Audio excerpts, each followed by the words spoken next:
কথায় আছে, গুণবতী রূপবতীর থেকে ভাগ্যবতীরই জয় হয়। দিন শেষে কিন্তু ভাগ্যবতীই জয়ী হয়ে যায়। কথাটা শুনতে খারাপ লাগলেও এটাই বাস্তব কথা। আজের অনেক সকালে ঘুম তাড়াতাড়ি ভেঙে গেছে, তাই সকালে ঘুম থেকে উঠে পড়েই এই যে বাড়ির নানা কাজে লেগে পড়েছি। একটার পর একটা কাজ, কাজের আর শেষ থাকে না। এই কাজ ধরলে আরেকটা কাজ, এই কাজ ধরলে আরেকটা কাজ।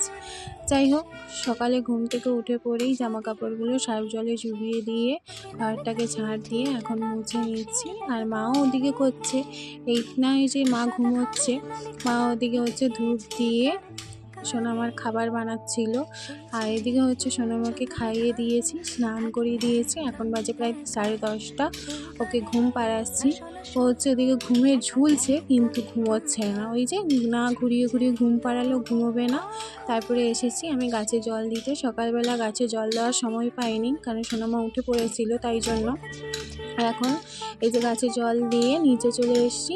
তারপরে যাব স্নান করতে। আর এসে দেখি মা হচ্ছে সন্না ফুলের বড়া ভাজবে। তাই জন্য এই যে বেসন, পেঁয়াজ, ধনেপাতা, টমেটো, লঙ্কা দিয়ে হলুদ গুঁড়া, নুন দিয়ে সব কিছু দিয়ে মাখিয়ে এই যে ভেজে নিচ্ছে এখন। আর বসন্তর কালে কিন্তু এই সন্না ফুলের বড়াটা খেতে খুবই ভালো লাগে। সন্না ফুলের ভাজার থেকে সন্না ফুলের বড়াটা আমি খুব ভালোবাসি। এ দেখো ধোঁয়া উঠছে, আর গরম গরম খেতে কিন্তু খুবই ভালো লাগে। চলো আজকের মতো টাটা, দেখা হচ্ছে নেক্সট একটা ব্লগে।